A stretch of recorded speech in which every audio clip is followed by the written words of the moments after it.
videa a tady je EK Games. A vítám vás u druhého dílu Shakes and Fidget.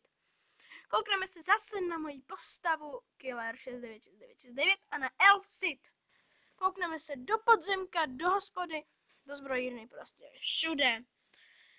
Tak, koukneme se, co tu máme. Už jsem na tom dlouho nebyl, koukneme se do hospody, tady máme nějakýho bakoňansnýho zbrnění, nějakým shieldem a sekirou, dík za prachy.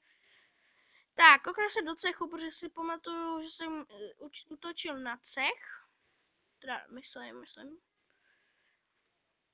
Tak, koukneme se, jo, útok cechu BVB. Se vám nepodařilo odrazit cech Počkej, ne, to je ten, co útočil na nás. Ztracený vyhlas. Ty vole, 115. A útok na cech Leech of Whiten, nebo Fidget, byl úspěšný. Vyhlas 99. Jo, tak to je dobrý. No, určitě zaútočíme na nějaký pamry.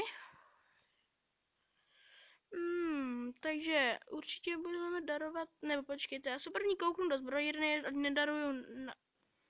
Co to bylo? To jsem asi něco zmáčkl, ne, to je náš cech. Náš cech se jmenuje Posilovna 987654321. Zkusíme zaútočit na Akademie Smrtihlav, nebo já nevím, koukneme se, jaký tam jsou. Ne, to by bylo... No, ale kdyby se to spočítalo, tak jsou dohromady 30, máte 35, 7, no, 42. Takže bychom na ně mohli zaútočit. Tak jo, dáme 1500, nakladatel. La. Tak, natočíme už 2 minuty, no tak klidu. Nechápu, proč mi tam nejde dát erb. To je na hovno. Takovej jsem tam minule dal, ale nevím, proč mi tam nejde dát. Já dám navrhnout. A nejde. Není tam, prostě není tam. Tak, koukneme se do té zbrojírky. Ježiš, jo, dobrý, ale já mám lepší. No, ale nevím, jestli je u kouzelníka lepší výdrž, nebo... To si koupíme. Výdrž, nebo inteligence, ale já asi inteligenci bych chtěl, typu na inteligenci. Ale i když výdrž potřebuješ taky hodně. No, to mám lepší, takže zase samé krávoviny. Čaroobchod. Jestli tu bude nějaký lektvar, ten nepotřebuju. Ukaž, nemám lepší, inteligence. Mám lepší. Takže toto jsou samý krávoviny tady. Assassin Boy. No, zkusíme na něho zaútočit. Kašlu na něho, nebudu se na něho ani koukat. Kouzelník, jo, tak... Jaj, no, tak to bylo na dlouho, strašně moc dlouho to trvalo, ale... No, ale doufám, že jsme to vydrželi, no, takovou dlouhou dobu. Mohl bych natáčet i na GTA 5, mám pořád PlayStation 3, ale nevím nevím, co si mám. Jestli se dá na Playko stáhnout něco, přes co bych natáčel, nebo si to mám koupit, já vůbec nevím, když tak mi napište do komentů. Protože já úplně nevím. No, ty vole, ale... Wow, no tak to je ale pěkně blbý tady, no. Tak když nás ten podzemí, ty ostatní nás úplně dají. Ale už to vypadá... Ne, já jsem nechtěl dát. Já to hlavně beru podle té zkušenosti, že chci být čím dál víc větší level. Ale počkej, to má vykřičník, tady ten dědouš. To zalez. Tak. Ne, to je kravina. Tak. Zkusíme si dvojnásobit houbišky. Nahodíme tam 100. Nebo 1000. Riskneme to. Jo. Tak jo. Nevím. Ale jo, riskneme to. Ty vole. Schválně, kde to bude. Pluje mýdlo po vodě, kdo ho chytí, to je. je v háji. Tak to hodíme tam 300 a zbydou nám jenom 2. Tak, hrajem, no. Blue, já to kašlu. Ty vole, no tak to sem už nikdy nejdu. To je nejlepší, zbyly mi 2. Já jsem jak druhý level. Mám dvě zlaťáky. Tak, koukneme se do stáje, zkusíme si, no vlastně mi nemám vůbec žádný prachy, kolik to stojí, tak kravizna. Máme koníka, koníčka, dáme, jo, hospodu jsme si dali, koukneme se na moji druhou postavu. Tak, Elfsit, koukneme se, jak je na tom. Hospoda, no jen tak jsme ho dali. Ještě se mi nikdy nestalo, že bych prohrál v hospodě, nikdy se mi tohle nestalo.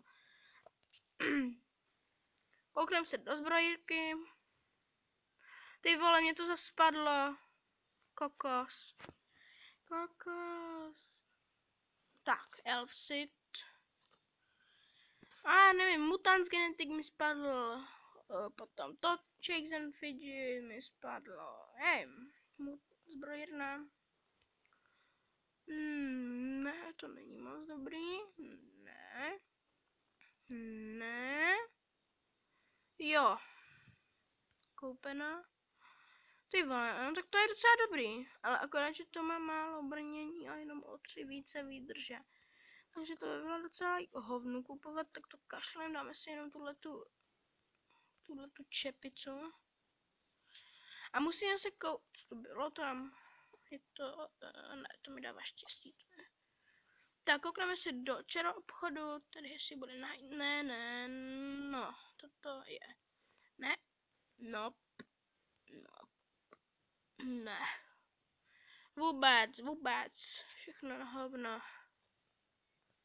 Koupím si nějaké zvíře, počkejte, ani nevím, jestli já mám nějaký. Postava. Ještě se vylepším. Jo, ale jsem level 6, no tak to je nový. 36, no tak si dáme 38, výdrž si vylepšíme. Nemáme žádný cash money. Nemáme žádné jezdecké zvíře. Takže stáj. Kůň, nemáme zlaťáky, nemáme ani jeden, nemáme vůbec nic, jsme úplně švart. Teď jsme dali hospodu, že? Ne, nedali, takže půjdeme do síně slávy. Zkusíme zaútočit na to Los 223. Každá je hnusná, fuj. Rohatá Pohodlná, jo? Chybí mu tam písmenko. Pohledná žena.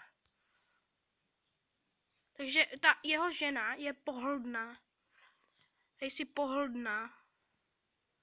Nejsi pohledná, ale jsi pohodlná. Tak pojď pohodlná. Nemůžeš psát, určitě to psal nějaký 5letý, jo, pozor podle toho levelu. Jo. No, pojď ty pohodlná. Ne, ať mi nedá kritik, ty vole. Jo? Mě zbyly 2 životy. No, jsi docela silná, ty pohodlná. Už jsem s tím trapnej. Ale to je jedno, mě to strašně baví. Ještě nemám otevřený podzemí. Takže, do prdele. Koukneme se do cechu, přihlášíme se na boj. Mluvím jinou řečí, jako v Arkamu, že? Hospoda. Takže koukneme se, zkusíme si dvojnásobit, ne zdvojnásobíme, protože nemáme žádný, jo, tak ty vogo, no tak to by se docela hodilo, 9 obratnost, no jo, tak to jo. Tak, kouknu se, jak dlouho natáčíme, tak. Já doufám, no já už to můžu ukončit, myslím, že toho bylo dost, 2 postavy jsem vám ukázal. Tak, toto byl druhý díl Shakes and Fidget, jestli se vám tohle video líbilo, tak dejte like, jestli jste noví a koukáte se na mě, tak samozřejmě dejte odběr, jestli se vám líbí moje videa, můj kanál, teda kanál jako myslím kanál na YouTubeku, ne kanál jako kanál. A jestli se vám video nelíbilo, tak dajte dislike. A doufám, že se vám líbilo. Jako bych to zapomněl říct. No a já se s váma loučím a